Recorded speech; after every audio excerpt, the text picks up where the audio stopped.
Thank you, Walter. Nice to hear a personal reflection of what Rotary means to you. I also want to, we have a couple other guests I should acknowledge. We have Ruth Wallman online on Zoom. Welcome, Ruth. And then, of course, our speaker, Christalee McSweeney, who Leslie will be introducing in a few minutes. And now we'll have Debbie offer an inspiration. Good morning, everybody. I think we're all aware that we're in the season of Hanukkah right now, and it began last Thursday, the 7th, and it'll end tomorrow, Friday the 15th. And may be aware that the holiday commemorates the time in 164 BCE that the Second Temple was rededicated, and the folks over there, the Maccabees, only had enough oil to light the menorah for one night, but it was miraculously extended to burn for all 8 nights. And so for this reason, the is known as it's a celebration of unexpected joy and of light coming into the darkness. So I wanted to find a story that was a little more contemporary to talk about someone's experience of Hanukkah. So I found this story by Rabbi Akiva Mullis, and it dates back to 2018. He says he joined the mission trip of a yeshiva school for boys in Memphis, and they decided to go to Decatur County, Georgia, because a hurricane had hit very hard there. I said our school eagerly partnered with a Jewish National Disaster Relief Organization and assisted homeowners in Bane Hurricane. We were shocked by the devastation. Tall pine trees had been snapped in half by the more than 100-mile-per-hour winds that roared through the area. Bright blue tarps still covered many of the wind-battered roofs of the homes we passed. Long irrigation systems were upended in many of the farm fields we drove by. At one point, I stopped our van to take in the sight of a metal shed, which was now perched high up in a tree. Our students were split into 2 groups to help at different homes. The group I worked with assisted at a property that had been badly damaged by toppled trees. The family's car had been smashed, and downed trees rested atop their home and garage as well.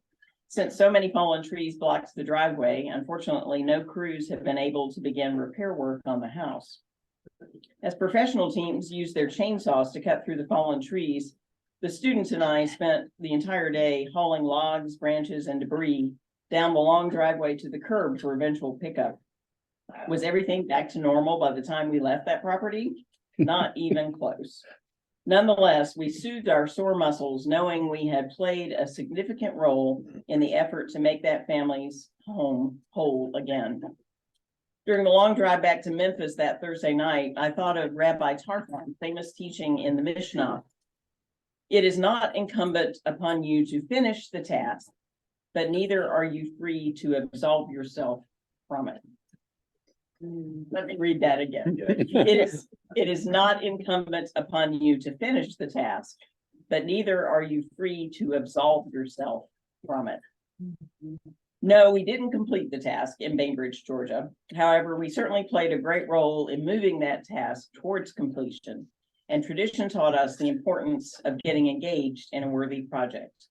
Knowing at the outset that we won't be able to finish the task at hand should never discourage us from accomplishing whatever we're able to do. So my wish for all of us is that the lights of Hanukkah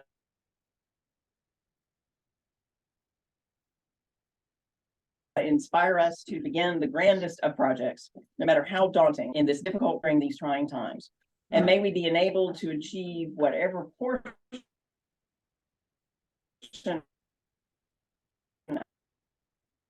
of that project we can.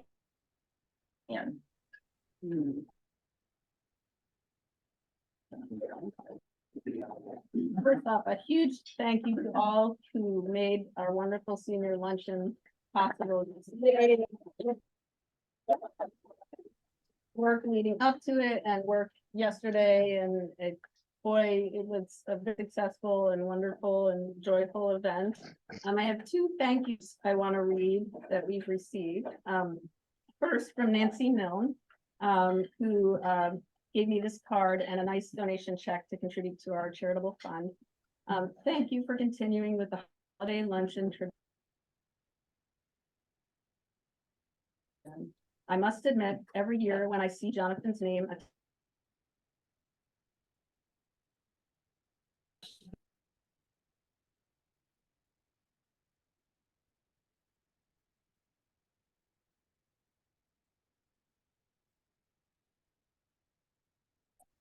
so Sal is saying that our sound is muted. Vince, It was before. hopefully it isn't still. That's good. Jude, can you hear us? I think she's saying that. You're muted. Sally, can you hear us? Okay, good. Yeah, all right. Okay, all right. Want to make sure. Then on Front Porch Forum last evening was this message from Sharon Ray Quinn. A big thanks to the Williston-Richmond Rotary Club for having a free senior meal today. The turkey with all the fixings was so delicious. Appreciation also to Pastor Paul for allowing the Williston Federated Church to host the event. In the midst of all the chaos in the world, we gathered together with people we knew as well as strangers. However, the common theme was joy and laughter with plenty of smiles. Choose kindness, it's free. Merry Christmas. God bless. Sharon Ray. Thanks for letting us use the hall. If you didn't already feel really good about doing the event, then maybe that'll help. Are there any other urgent announcements from anybody? Is this the last week to contribute to the water Donna, fundraising and getting, Yes, we're hoping to receive any donations by today. Mhm. If you intend to donate and didn't happen to bring a check or whatever today, if you could let Jeannie know. And then she can add that to the total that I'll be letting the project organizer know about. And also I remind everyone that volunteered to help at the Walmart barrel drive this Saturday. We could use your help from 10 to 2. Thank you. The Skiff Story Slam, I know everyone's super busy right now, but it's, we're kind of looking at February 10th to hold it, which is going to creep up really quickly. So if you're interested, I hope everyone's going to do something, but if you're interested in being part of that core group to help organize the committees, if you could just check in with me, after the meeting, that'd be awesome. Great, thank you, Sharon. Howard? Armand, I just wanted to recheck what day the barrels need to be back in the store. I think you do your last pickup on Monday and the barrels are picked up Tuesday. I think I said. it was supposed to next Monday. Yeah, right, yeah, Okay. yeah, next Monday, the The 19th. 19th was listed as 19th? the deadline for Yeah. the donations. Yeah. And should the toys be in the barrel or should? we No, add you should pick them up the day before so that the barrels are empty when, or. You know, so they don't have, the people picking up the barrels really don't have time to deal with a lot of the gifts also. Right. Okay, so the gifts should be like in bags, some sort of bag in the store. Yes, yeah, there's the big trash bags at the cobbler. If you don't have one, pick some up there. Yeah. Pick them at your barrels. If you need some, ask me in my car. Yeah, I've got some too, if you Yeah, need some. maybe an email out just to the group to remind them of the dates Yeah. and Yeah. what to do. would be Yeah. helpful. Yeah, and if anybody needs trash bags, I've got some in the truck. You can see me after the meeting. All right, without further ado, Leslie. Well, it's truly my pleasure to be able to introduce our speaker today, because I actually have wanted to introduce her for probably as long as I've known her. And really had hoped to have her here last month, but she's here today and that's great. And thank you for all the warm fuzzies and the almost leaking eyes this morning. Excuse me, did you sleep with the hat on?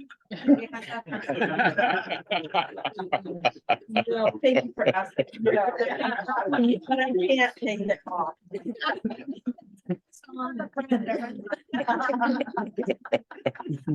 Thank you for noticing. Very much appreciated. Got a problem with that hat? Thank you, Marty. I knew you would stand up for me. Okay, on to the business of the day. So I have wanted to introduce this lovely woman for a very long time. And I guess the best way to start is to say that she is a human being doing incredibly human work. And now I'll tell you a little bit more about her. Cristalee serves as the executive director of the Williston Community Justice Center, which serves Williston, Richmond, Heinsberg, Huntington, St. George, Bolton, and parts of Shelburne, Charlotte, Jericho, and Underhill. I don't know how you do that. Cristalee also serves as the director of diversity, equity, inclusion, and anti-racism for the town of Williston.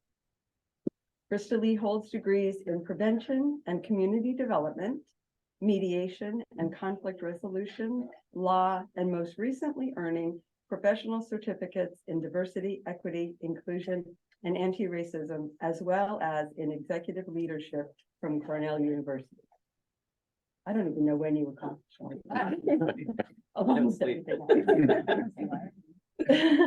Cristalee serves on several boards and commissions and provides restorative justice trainings throughout the state of Vermont and New England. And having been involved in her trainings and many of her groups, we are incredibly fortunate to have her. And I'm grateful that she's here to join us this morning. So Christalee McSweeney.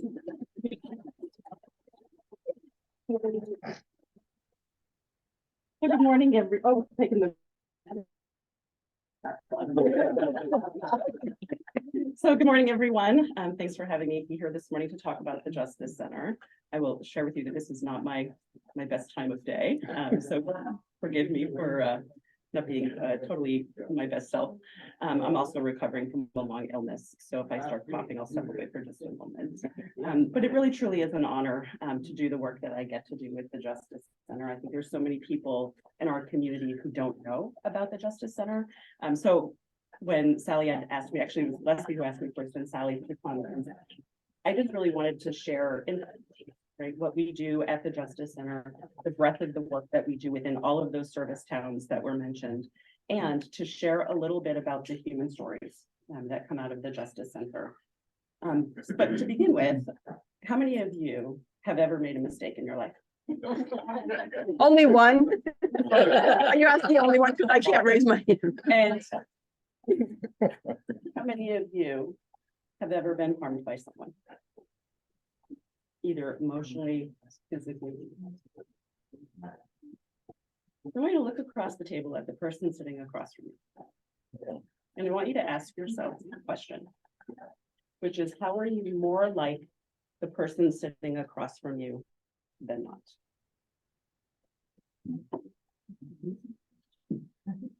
And now think about the people in our community who might be suffering from a mental health disorder, homelessness, addiction, domestic violence, or any other social challenge. Sometimes we see them on the streets and we assume a lot of information about them.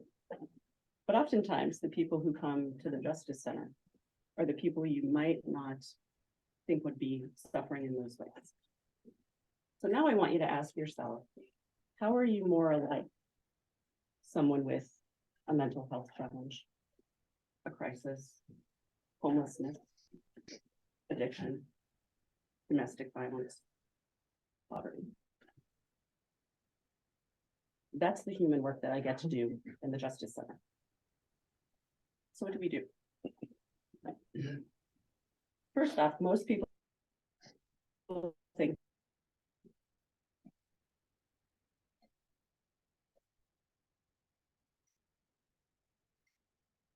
we do is we work with people who have committed crime. That is a big portion of what we do and also supported by our state's attorney. We all can have opinions about if that list of crimes is appropriate or not. But if we step away from our thoughts about that and think about the human being that's sitting in front of us, I don't believe that anyone is disposable. And I believe that it's my responsibility, and I think it's all of our community members' responsibility to think about each and every one of them. So I think we're really lucky in Williston that we have the Justice Center that's supported by our police department, by our select board, by our town manager, and by our community members. People who commit crime for several reasons. But if we get down to the root of it, and really dig in, we find out what's truly going on with someone's life. That's the work I get to do. That's the story collecting that I do. So what do we do with that? We get a referral from law enforcement. Someone comes to see us. If they've committed a crime, what are the names that might be associated with somebody who commits a crime? What's an identity that they might carry? Anybody know? Criminal. What else? Thief. What else? Crook. When I meet with them, I want to know, who are you? What do you care about? What are you passionate about? What led?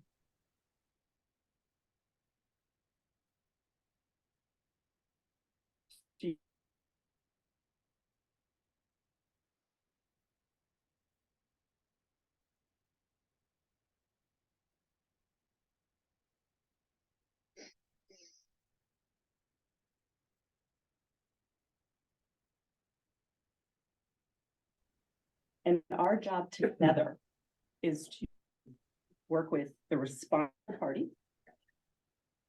not a criminal, not a crook, not a responsible party of crime, and also work with those who have been impacted by crime. It's not my job to assume that someone who's been impacted by crime is a victim. We provide victim services, certainly something we do in the Justice Center, but it's not my job to assume that somebody who's been impacted by a crime is a victim. Just as it's not my role to assume that somebody who has substance dependence is a drug addict or an alcoholic. My job is to say, what are your needs? Who do you need it from? So in the Community Justice Center, what we do is we take the responsible party and we walk them from being seen as a criminal, being seen as a thief, being seen as a crook, or any other identity that might be attached to them for the crime that was committed. And we walk them through what happened. Why did it happen? Who's been impacted and how? What are their needs? Whose responsibility and whose obligation is it to make amends and repair? On the other side, we meet with the impacted parties, those who have been harmed by the person's actions, by the crime or the infraction. We want to hear from them. What was the experience like for you? What do you need? Who do you need that from? And our job as staff and volunteers is to bridge this together to get a better understanding and then be able to work together with all of those people in the room that really come up with a legal contract, a social contract for how we can address the harm, address the need, address the underlying factors that led to someone's behavior, criminality, or infraction, which ultimately leads to healing. I do this every day. I handle about 300 cases a year. I have 3 very part-time staff members, and I rely on those amazing 65 volunteers to help do this work. Now, how many of you, when you think about the mistake that you made, when you think about maybe the harm that you've caused somebody with your actions or with your words, how many of you believe that you should be thrown away? How many of you, don't raise your hands, you can keep it to yourself, how many of you know somebody who suffers from addiction, from substance use, substance dependence? I think we all do. Do we want to pretend that they don't exist? Because those are the real things that we look at for the Justice Center. So what else do we do? We want to make sure that the people who are coming to us are getting the social services that they need. Where do you go in the town of Williston, Richmond, Hinesburg, Huntington, Bolton, St. George, Shelburne, Charlotte, Jericho, Underhill, if you're homeless? Where do you go? Who do you call? Where do you go if you're hungry and our food shelf is only open a few days a week? What do you do if you don't have transportation? Who do you call? Or what do you do if you don't have the means to call someone? How do you get somewhere if we don't have public transportation? And now what if you're on probation? What if you're on parole and you have a set of conditions that you need to meet, but you don't have the means to get to where you're told to be? Now what do we do in our community to support those people? What do we do when somebody shows up at our door, knocking at the Justice Center, saying, I'm hungry, I'm cold, and I have no place to go? Anybody know what we do in Williston?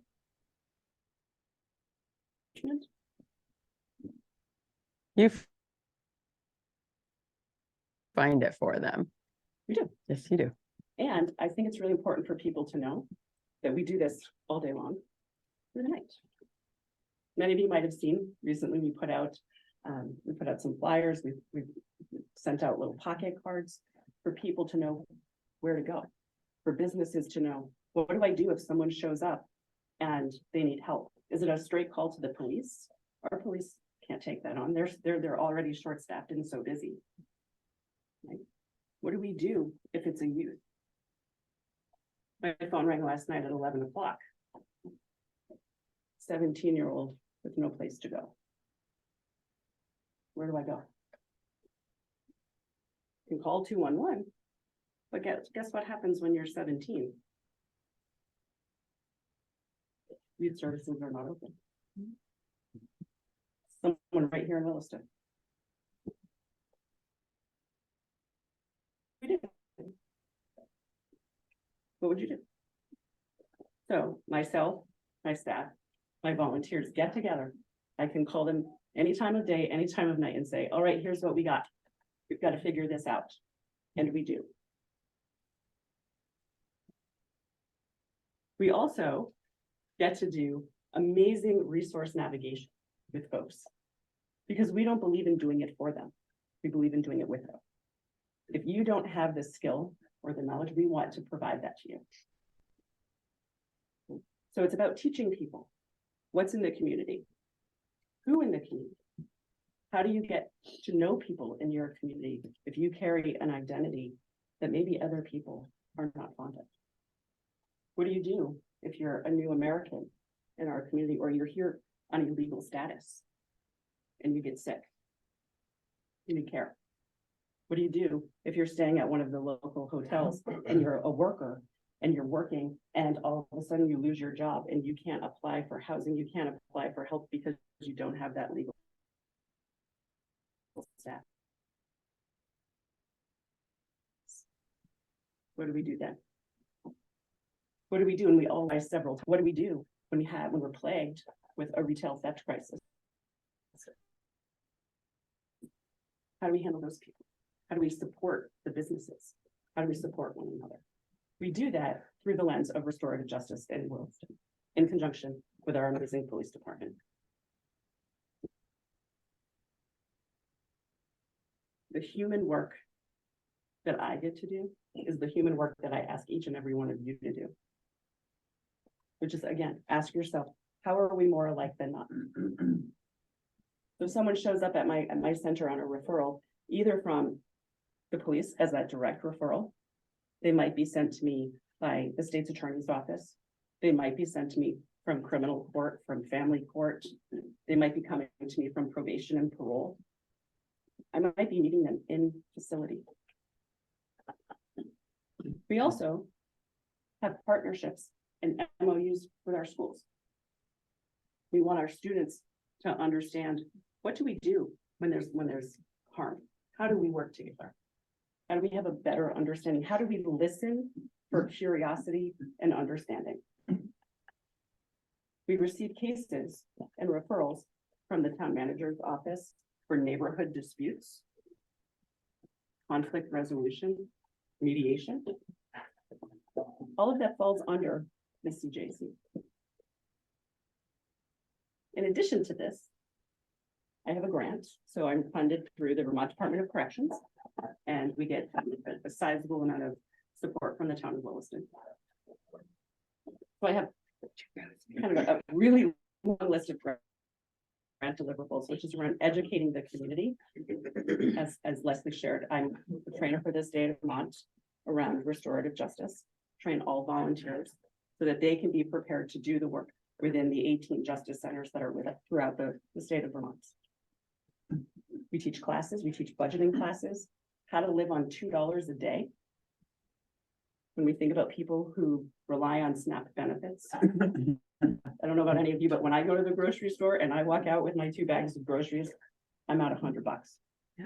Well, if you only get $297 a month for a family, how do you make those dollars last?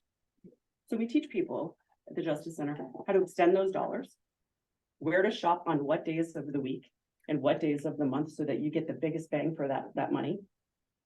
Right? We want to make sure that making sure that we help the people who are in need know when they can get to the food shelf, what food shelves they can get to. And if they can't, we have a closet in the Justice Center that is full of food, blankets, pillows, tents. I've handed out 13 tents this year in Williston for people who didn't have a place to call home. We also work with every single person who comes through the Justice Center to make sure that their social service needs are met. Do they have access to health insurance? If they don't, we want to plug them in so that they can know that they're cared for. We want to make sure that if they're not employed, that we help them to seek employment. If they don't have childcare, we help them to figure out how can you obtain childcare. The biggest challenge, what if there's a mental health need and there's 6, 8, 12-month wait lists to get in to see a counselor? How do you navigate that? How do you navigate that when really you're facing a crisis? You might not have food at home. You don't have family support. You're struggling with addiction. How many of us could sit on the phone with 211 waiting for someone to pick it up? And I did this. I had my intern do this for 8 hours on hold to be told, we're sorry, call back tomorrow morning. All day, my intern sat on the phone. How many of you would give up? Oh, yeah. I'd give up, right? I would give up. Myself, my staff, my volunteers don't give up. I think it's the greatest job in the world.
Then, how do we spread that out?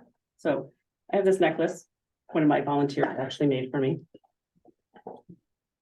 In restorative justice, we talk about the ripple effect. We always say, imagine taking a rock, and the rock is the crime, the infraction, the harm, and we're throwing it in a pond. What happens to the water? It ripples out. The work we get to do, this golden center, is the love that we have for humans in our Justice Center. And that ripples out. And then everybody gets a clean slate. That's what we do at the Justice Center. In addition to all of that, We also really believe in social mission, social justice. So it made sense that the diversity, equity, inclusion, belonging, and anti-racism work fall underneath the Justice Center. We were blessed to have the Department of Corrections give us an increase in our grant to do this work. It's not going to last. We're losing that funding at the end of this year, but we were lucky enough to have that. And we have done amazing work. It's not easy. We get a lot of public scrutiny for what we're doing.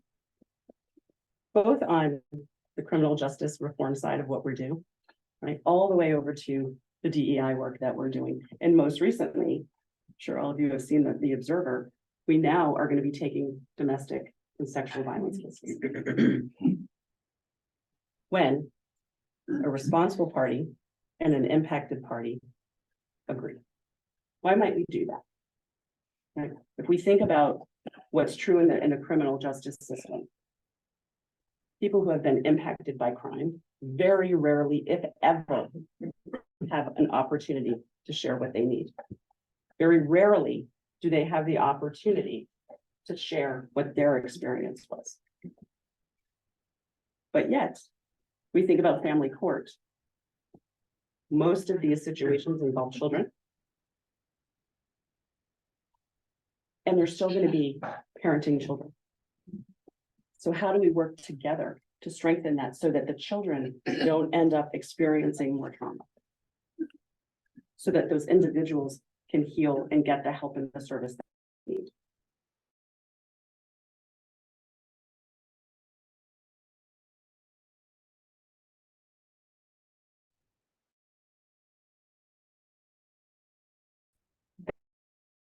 That was just passed in legislation, substance abuse, substance dependence, poverty, mental health, right? Keep coming down. Now we're going to talk about what is it like to be somebody who's a person of color, a new American, somebody who's been marginalized or oppressed. How do they fit into the justice system? Where does their story come into play if they've committed a crime or an infraction? Who's really listening to them if they are on the flip end as an impacted party? With those identities, they have been impacted parties. And how do we walk them through restoring justice, bringing that sense of personal justice and community justice together so that we reach over here to belonging and healing? That's the path that we take every day. We have amazing partners. We get to work with the Department of Corrections, DCF, our municipalities, our police departments. We get to work with our schools, with our churches. We have amazing partnership with Pastor Paul. For a conversation, if you haven't been, I encourage you to go. I apologize that I haven't been able to make it, but certainly watch the invites when I be there when I can. And when we think about the truest sense of partnership, it's actually with the people who are coming in for service. This is supported legislatively. It's supported locally by our select board, by our police department, our town manager. We're reaching out to our neighboring communities that we cover to ask them to continue and to start to support the work that we do. Many of you might have seen and heard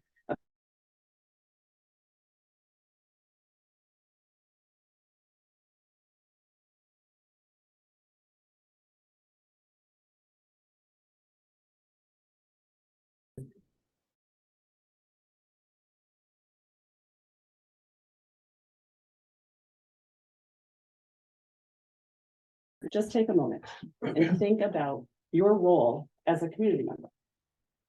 What are you doing for a greater sense of understanding of community justice work? How are you involved? All of you are here, so that tells me that you're involved. It tells me that you care. Right? But when you step out of this room, and maybe you're down at Maple Tree Place, and we see someone standing outside holding the sign, or we pick up the Observer and we might read that police blotter, which is portion of what's really happening. Or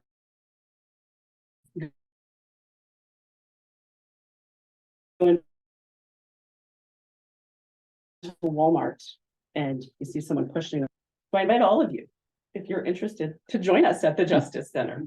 We need more volunteers. We need people who have hearts and compassion and empathy and understanding to help hold people accountable and responsible for their crime, for their infraction, for their harm. Many people believe that when you get referred to the Justice Center, that all you're going to do is you're going to come and you're going to write an apology letter, and that's over. Well, I can tell you that I have the majority of our referrals would rather go to court. They tell me, just give me my citation. I'd rather go to court. It's easier. Of course it's easier. Because you don't have to tell the story. You don't have to look at somebody that you've and then how did I impact you?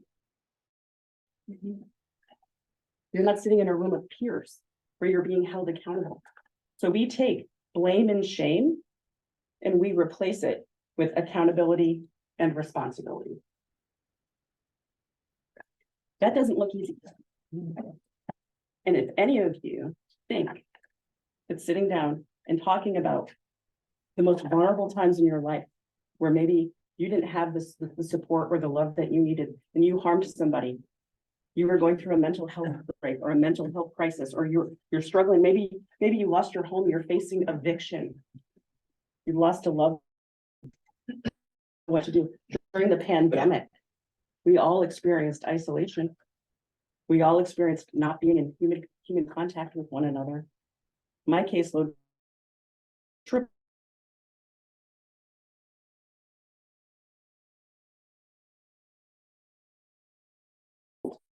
tripled during COVID, goes into a contract. We make sure in every single referral, I spend at least an hour with each individual in an intake. I want to find out, who are you? What do you care about? What are you passionate about? What are your hopes, your dreams? What are the barriers to your success? Are you employed? Do you need social services? Do you know how to access those social services? What are your goals for the restorative process? An hour with each person, making sure that it's the right fit. And if it's not, finding what's the right fit to address that crime or infraction. Every single person. From there, we set them panel where they come before 3 or 4 of those community volunteers, the impacted party if they choose to participate. And they talk about what happened, why it happened, how it happened, who's been impacted and how. Then we create that contract. And in each contract, we address what are the needs of the victim or the impacted party. What are the needs of the community? What are the needs of the family members of the responsible party? How are we going to address preventing this from happening again? Or the likelihood or minimizing the harm if this does continue, because the cycle of change takes a really long time if you don't have the services or the support. We also want to make sure there's an educational component in every single contract. And that's done together. It's not prescriptive. Every contract that comes out of my office is individualized. We send them out with what the contract is. If they need help or support, we provide that for them. We give them 30, 60, 90, or 120 days to get that accomplished, depending on the severity and the amount of impact. And then we have them come back where they present to the same group of people everything in that contract. If that contract is complete to the satisfaction of the group, 9 out of 10 times, I get to say, congratulations. You get a fresh, clean start without a criminal record. If it's not complete, we're going to find out why. What do you need for service? And if out along the way, they need something greater than we can provide, we have those amazing relationships where we can send cases back, work with our state's attorney, work with our other stakeholders to say, this person is in greater need of care of service. We'll see them back at some point. That's what we do at the Justice Center. That's all. That's all we do. Oh my goodness. Thank you for all those warm fuzzies and goosebumps. But where did you send the 17-year-old last night? Great question. So I spent about an hour and a half on the phone calling social service agencies that I couldn't get anyone in or there wasn't anything available. So we ended up figuring out, do you have any friends at all that I could call their family? Anywhere at all. Otherwise, this kid was going to be sleeping in Maple Tree Place outside. Luckily, I was able to find a friend. Start with Spectrum? I did call Spectrum. There's only a certain amount of beds. Thank you. I have about 30 questions. The first one is, when do you sleep? But I'll throw out a couple and then I'll find you later. First, I wonder how you, when you deal with the victims, how you deal with the victims when it's not an individual personal victim, when it's a business instead, because we have so much of that in this community. And on my list of questions, the other one I'll pick out to ask you today is, in that menu of towns that we serve here, you mentioned Williston supports you financially. How do the other towns support? Do they support you financially? Great. That's just two. A great question. I've got a lot It's a great question. So how do we work with impacted parties if they're a business? Yeah, It's a challenge yeah, because most of the businesses that we have in Williston have corporate policies, yeah. which are actually, in my opinion, detrimental to public safety. Because number one, they might not be allowed to call and report things. They might not be able to participate in a restorative process, or when somebody's making that financial restitution or any other type of repair. I've been turned away from businesses. So it's really hard, but I do make those phone calls. I do invite them. And when they're not there, we have our community members, volunteers like Leslie, right? Who come and they're the voice, right? We think about our town values that we work really hard to develop, right? And we want to make sure that we're upholding those town values in those contracts. Right. So it's really hard. It's really hard to get businesses to participate, even though I'm responsible for getting the money back, right? So if I come up with a check, oh, now they want to, we'll take that. But to participate as partners, I think we have a really, really long road ahead of us to get them to really, truly believe in the work that we're doing. Thank you. You're welcome. And the second question that you have is the other towns that we serve. Are they providing any financial support? That answer is no. They're supported by the grant from the Vermont Department of Corrections.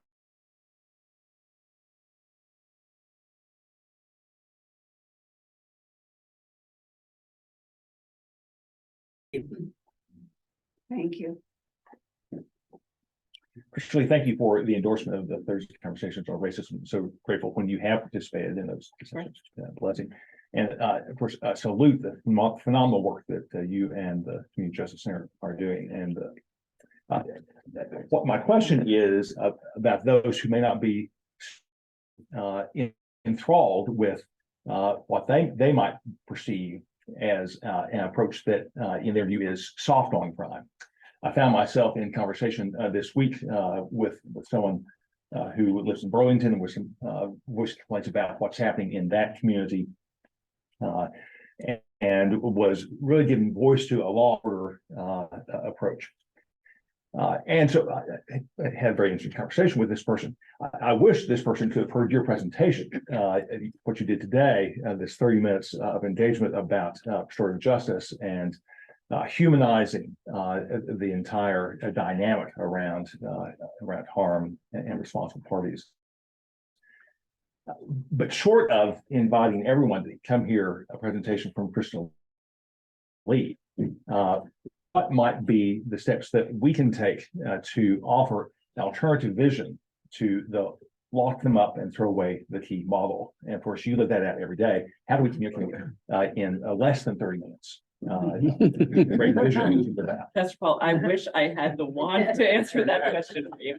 But really, I think it comes down to doing exactly what you did, having a conversation, right? Listening, because again, if we're not being partners, restorative justice isn't the only answer. It is part of a solution, right? We have to be willing to hear the other side of the story. We have to be able to hear those who don't agree with this approach. I don't agree that every single case should come to restorative justice. My colleagues disagree with me sometimes, but I feel like there's an appropriate time, right? And it's about, are you ready to take accountability? Are you ready to be held responsible for what you've done? There are times when I truly believe that someone needs to be incarcerated. But I still think there's a restorative process that happens while they're incarcerated, while they're coming out. Right? So how do we do that? I think it's having those conversations and having them frequently. I think having community forums when we can, sitting down and talking to your neighbor and sitting down with someone who you normally wouldn't sit down with, get to know them, talk to the stranger. They're our greatest teacher. Someone we don't know is our greatest teacher. That's what I would say to that. We have a question, Dave?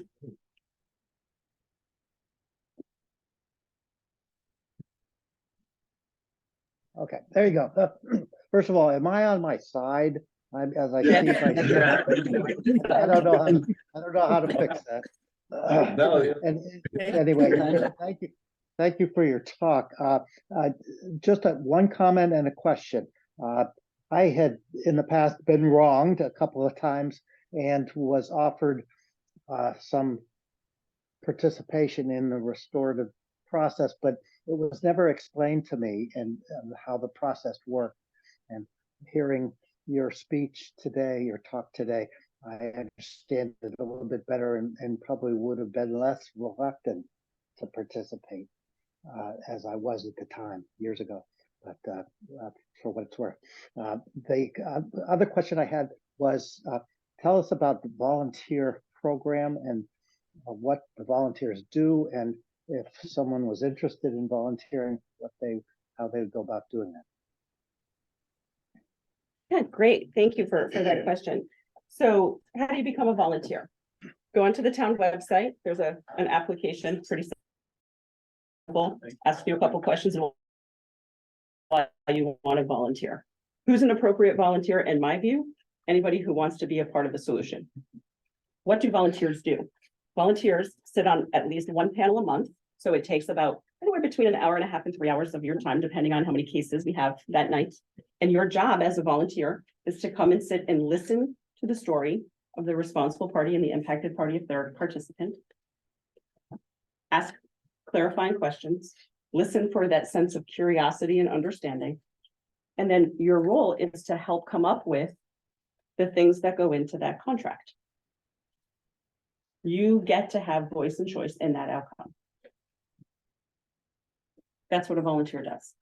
Then there's other opportunities for people to become further involved if they want to be, helping out with doing some of that resource navigation, if they want to be sitting with someone to help them fill out those applications for housing or for employment, or, some of those long applications if someone's, trying to get Section 8 or trying to navigate, how do I get my laundry done if I live, on Oak Hill and I don't have transportation and I have to walk? How do we navigate that, right? So you can be part of a problem solving, right, process.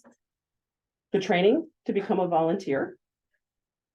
There's also an application with the Vermont Department of Corrections because they're our funder. So we do a background check on everybody.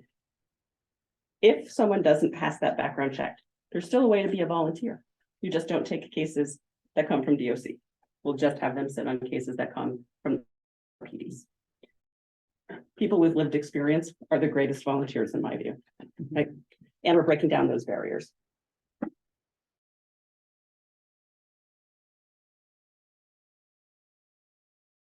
And the training is, you get a feel for what it looks like, you get a feel for what you're doing. And then I'm going to put you in and you're just going to learn by participation. Yeah. I may just be expressing my ignorance.